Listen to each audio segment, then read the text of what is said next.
Thank you, Eric, for inviting me to join in this panel. I appreciate being here. Thanks for the large turnout. I recognize a lot of folks in the audience, and some of that will come in my little presentation here. I think you'll find out why I know many of you. First of all, I'm going to ask one question, a couple questions like Brian did. How many of you have loons on your lake? Raise your hand. Pretty good turnout there. How many of you call them your loons and own them personally? Okay. That's a very, very important factor that built in. You saw it in the presentation.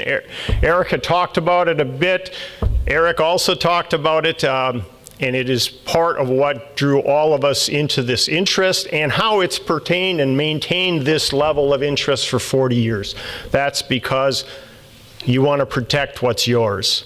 And it's very important in the natural resources business that we have ownership, and it is why we are so special and we take care and are so worried about things, and we want to keep that up.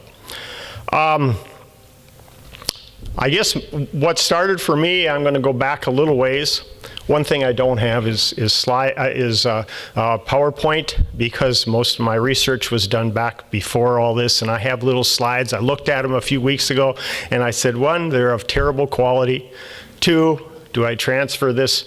And then third, do I bring a slide projector, which I still have one? And then I said, no, I'm not going to do that. And then I understand you had a presentation from Bob last night that did have that, and I feel I could have brought my bad information and bad pictures to join in.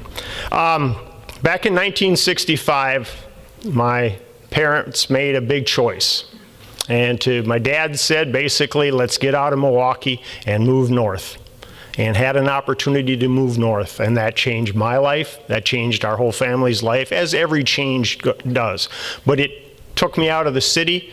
I wonder what I would be, what profession I'd be in, or what I'd be doing today if I hadn't moved with my family.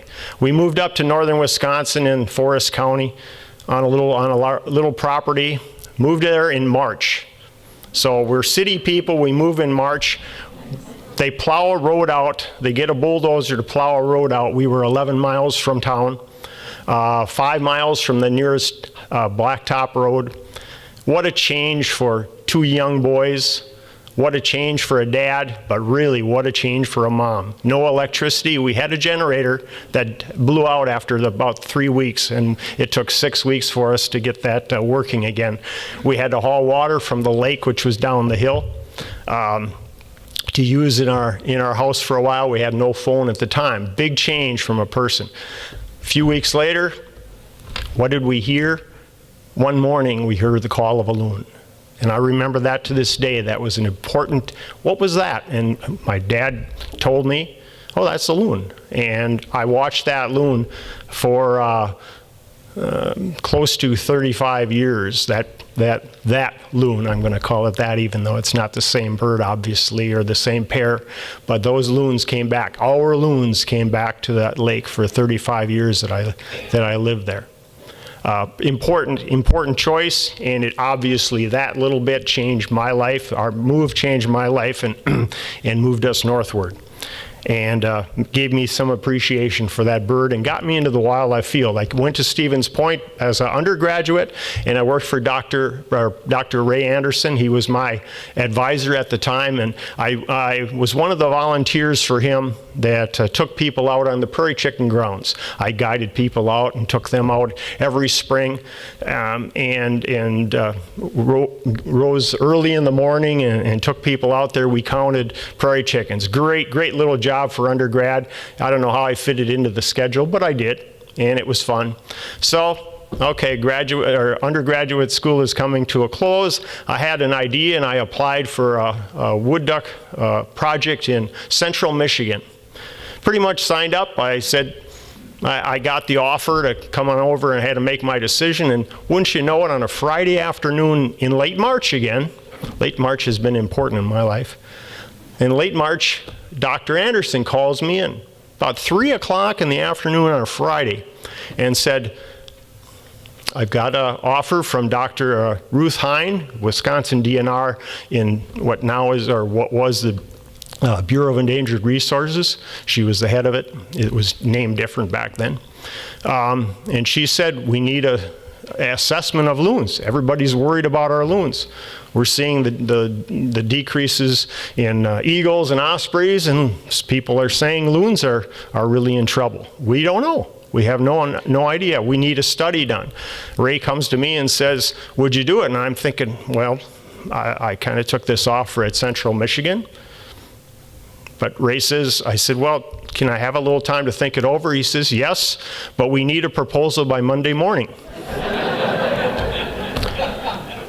So I became a loon expert over the weekend, put a proposal together, and never did write back to Central Michigan and say I wasn't coming. I didn't have time to write the article. So that was got going, and then that weekend to set that proposal, how are we going to do this?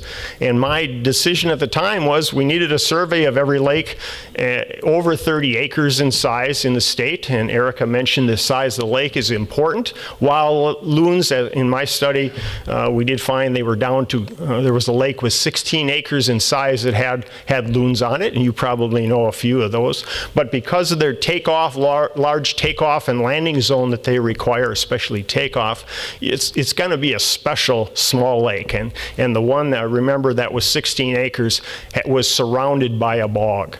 And they could actually take off from the water and do several circles around the lake and to gain just enough altitude to get over the little spruce and tamarack trees in that bog and finally get out of there. They worked hard to make it in that little lake. So, but that was very interesting to get that going. But in that 2-day period when I was putting this together, I just kind of said, yeah, I can go around to all these lakes in northern Wisconsin and count loons.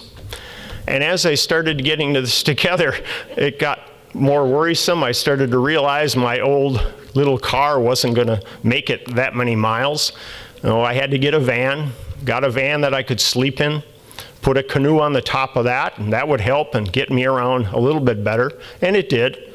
But still, this is a daunting task to cover all these lakes. But I was given that task, and that's where it started, and I'm glad Eric brought up, but lake tides was one of the keys. We also did press releases asking for people to help. I don't think citizen science was even hardly used before that time, at least in Wisconsin. I'm sure somebody did, but I was in desperate need of help. So I called out for folks like you to help. So that was the best information that came to me. It was very good information because these people were there constantly. I went to lakes, and really with the time to cover all these lakes in the state, I only could spend a minimum amount of time. You think about it, would the last 5 days have been good loon surveying dates in this state? Not at all. One is the wind action is terrible when you're sitting at any vantage point with binoculars trying to see these little bobs out there on the lake and counting loons. So you really need the right conditions and you need help. And I got help from folks like you. And I think I know the first loon rangers in the state. Many of those folks were some of the folks that gave me great information on loons. And actually some of the first members of the advisory councils came from those people who helped me and became loon rangers. They were loon rangers before it was even known to be. They really were, because I heard stories, oh, you got to talk to this person on Two Sisters Lake. I think you probably have it in your records. Gary knows the people we mentioned. This lady, if anyone went near her loons, she was out there screaming at them. She had a megaphone. She was telling them, get away from those loons. So she was doing her thing, and she had those loons, and she would know exactly what was happening. And everyone knew that was a lady you didn't mess with. And there was many of folks around the state like that. It was a great experience for me. We also, as I quickly found out, with my single canoe paddle running around these lakes trying to look for loons, that the larger the lake, the longer it would take me, and the more I had to paddle, the less I was effective. So we actually added aerial surveys, mostly in the second year of the study, working with the Department of Natural Resources. We got some extra funding to pay for the hours up, and we did the larger bodies. The turtle flambeau flowage was one we did by air. There was no good way to count it from the ground by myself and paddling a canoe by myself. So we did those type of things and got an estimate, which honestly was a minimum estimate at the time of 1,300 adults, and about 258 young were coming off of these lakes at that time every year. I knew, and we knew it was a minimum, but it was good. And we were finding out just even in that short time that that population was stable at the time. And it wasn't as in bad a shape as people were thinking it was. But when you looked at the eagles and ospreys at the time and their populations, that was about the time when we had the changes in the pesticide regulations and the reduction in DDT, and you started to see those populations increase. And I think that was about the time that we saw the loon populations increase. I know we're going to talk about it later, but some of the experiences out there, you could go on, but it was a great learning experience for a young, naive graduate student to work with the birds and work with the people like yourselves that care so much about these resources. Thank you very much.